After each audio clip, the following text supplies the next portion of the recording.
Okay, what we're doing is we're looking at part 2 of your lab to determine the equivalent mass of your unknown acid. Okay, so you should have already standardized your NaOH. You're going to need that concentration right now. So if you haven't calculated the average molarity of your NaOH, we should not be doing this yet. Okay, so you have to have that. So I'm going to help you just a little bit. So here's some samples from like the book. Okay, I'm using the book. All right, for trial number 1, it took them, let me just make sure. It's kind of hard to see everything. Okay, so trial number 1, part 2, unknown mass of acid, 25.35. Okay, so 23.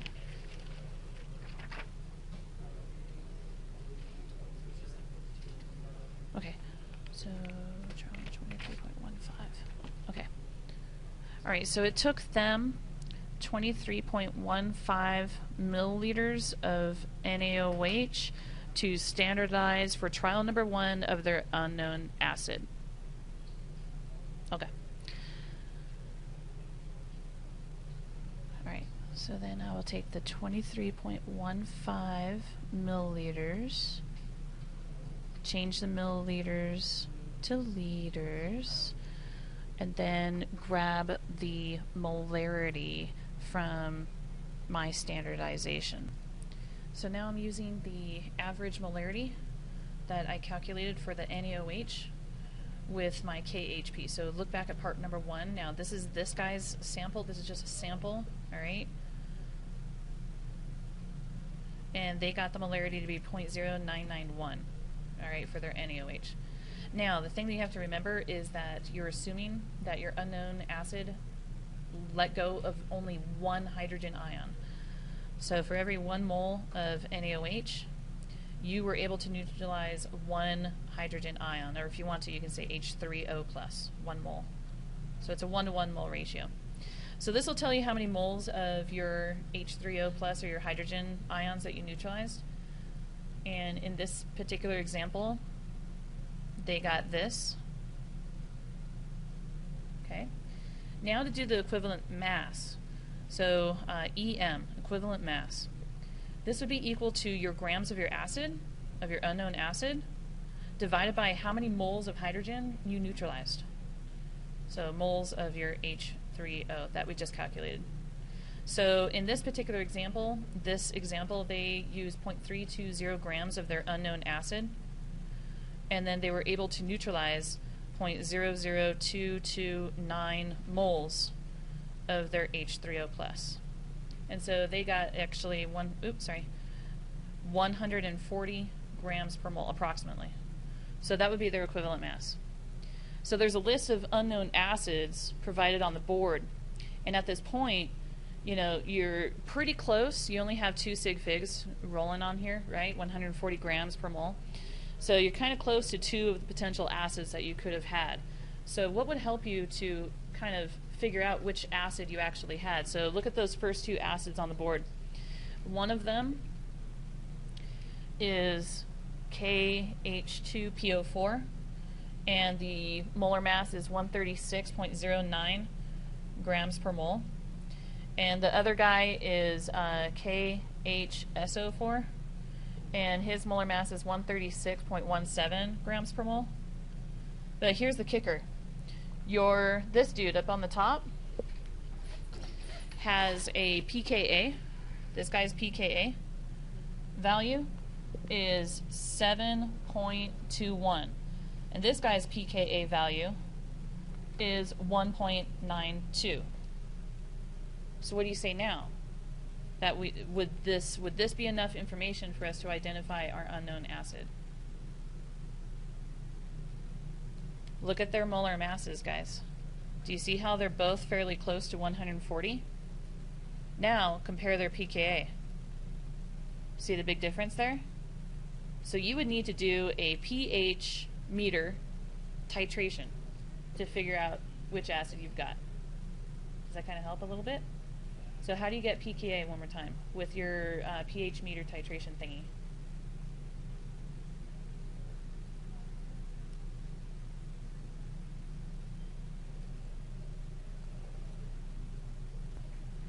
So now at this point, you need to look into your section 3.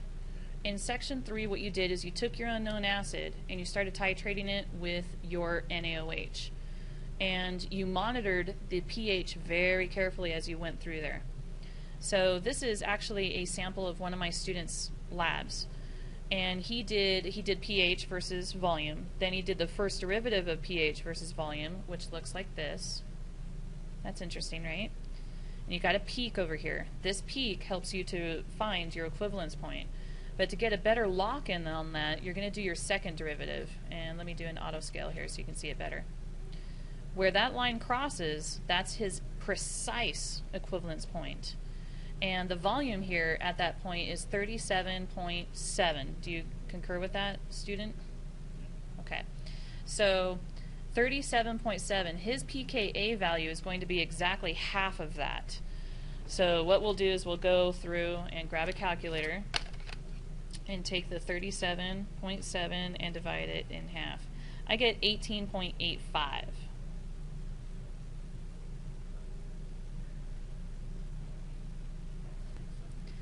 So at half of this volume, that's not the pKa value yet, half of the volume is 18.85.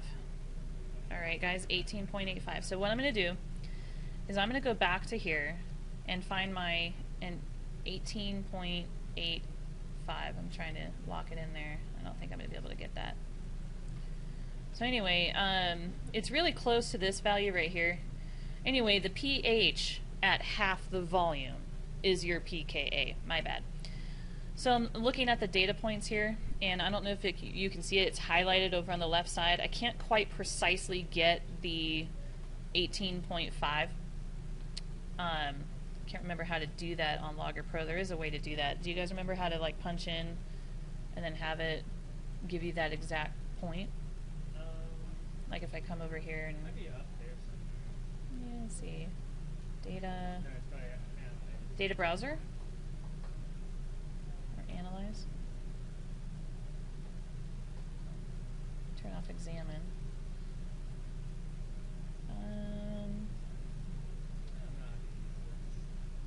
Yeah, I need to double check.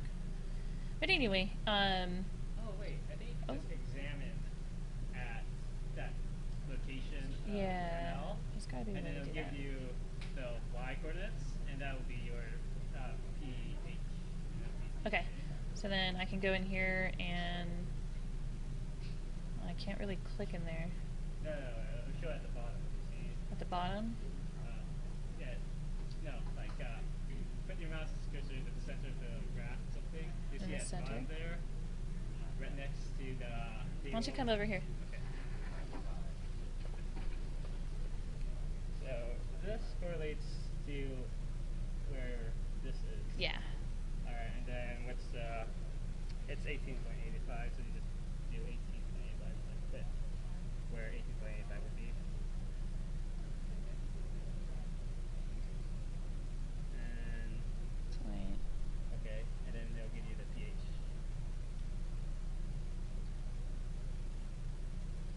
That's really Actually, close no. right there. It actually gives it a coordinate. Why don't you do it like at that point? Yeah, I don't know. So But it gives it really close. it's really close. So for you guys, it's between 6.75 and 6.84.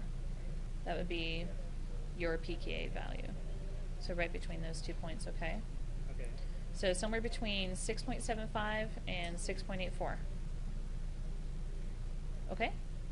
That would be your Right on. pKa. So looking back at the unknowns, it's obviously not going to be the second acid, right? That's obviously not yours. So the most logical fit would be that first one, the KH2PO4. All right. Now I got to ask you, did you have unknown 1 or unknown 2? Well, good, because guess what? Unknown 1 was the KH2PO4.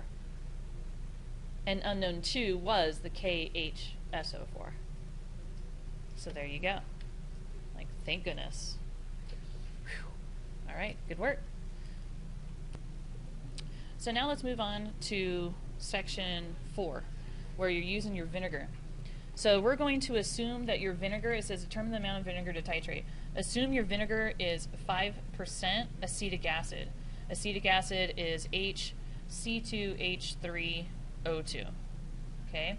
We would like to use about like 40 milliliters of your NaOH. We don't want to use any more than that because think about your burette.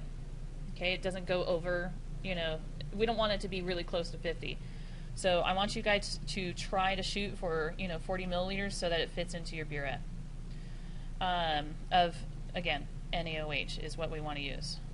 Okay, so here's what you have to remember. NaOH plus your acetic acid, okay, is going to give you, you know, sodium acetate and some water. It is a 1-to-1 mole ratio. Okay, and remember your NaOH is approximately 0.1 molar. Okay, so you want to use 40 milliliters of your NaOH. We know its concentration. I'm going to change the milliliters to liters. I'm going to use the concentration of about 0.1 mole. Again, remember this is NaOH. Okay, there is a 1-to-1 mole ratio. For every 1 mole of acetic acid. Okay. Now remember, it is 5%. So do you guys remember, I think we did a percent to molarity, if I'm not mistaken, in your pre-lab?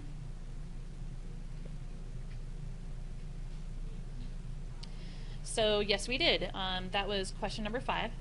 And on question number 5, it did a 4% solution, right? So now if you look at my bottle, we're going to assume it's 5%. So I'm going to kind of walk you through that calculation one more time. So since it's 5%, we're going to assume that there is 5.00 grams of acetic acid for every 100 grams of solution. Okay?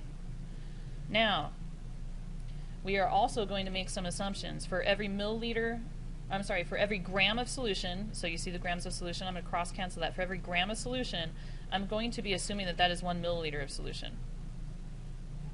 Okay, so I just cross canceled the grams of solution, and now I'm on milliliters of solution. All right, you see this mass right here? Let's change that mass to moles. The molar mass of acetic acid is exactly 60.0. HC2H3O2.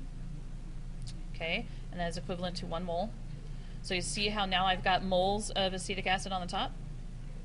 I no longer have grams of acetic acid, so grams of acetic acid are now gone. Now I'm on moles. And finally, to make it molarity, I don't want it on milliliters of solution, I want it on liters of solution. So I'm going to cross-cancel the milliliters and change it to liters. So guys, solve for your molarity. This is the molarity of acetic acid. I get 0.83 molar. All right, now that you've got the molarity, nice, we can actually use that in our calculations that we were just trying to do, okay? So coming back up here to this problem right here where you ended with moles of acetic acid, now you've got the molarity. Okay, pause. So I'm just going to come up to the top and figure out how many grams of acetic acid I can neutralize with 40 milliliters of my NaOH. The molar mass here is 60.0 grams. So for my sample, it looks like I'm going to need 0.24 grams of acetic acid. Okay. So convert from molarity to density. You need to know the density of your solution. Now you're looking at me like I'm crazy, right? All right, so you need basically, let's see, hold on, I'm going to pause again. So your end game here, your whole reasoning is we need to figure out how to convert from molarity to density. All right, we need to know the density of the solution. We have to know that, because how much are you going to pour out? You know that you need 0.24 grams of acetic acid, right?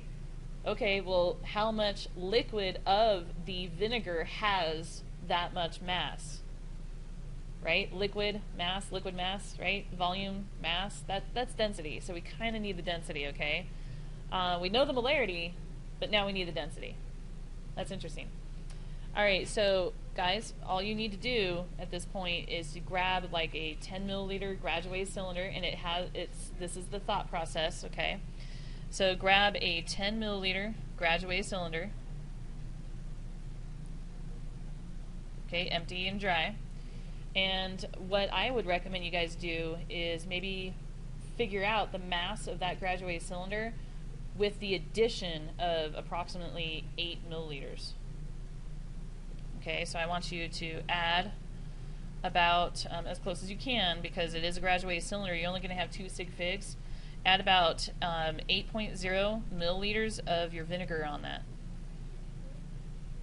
Okay, so you're going to stick this cylinder on your digital scale. Okay, maybe hit tare, that'd be cool. And then add exactly 8 milliliters of your vinegar. Get the mass of 8 milliliters of vinegar, like record the mass. And voila, you will have its density. Okay, you need 0.24 grams of acetic acid. With this procedure, you'll have the mass versus volume. That's called density. You'll have the density of your vinegar.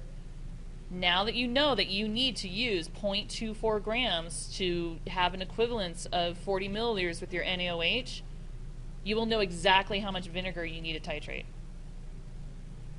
Do you get it? Okay, that's the process. Once you get that, you are going to try to hit an equivalency at 40 milliliters of your NaOH. You are anticipating the exact point at which this vinegar will neutralize. Does that help? Okay. Jump on it. Jump on it. Jump on it.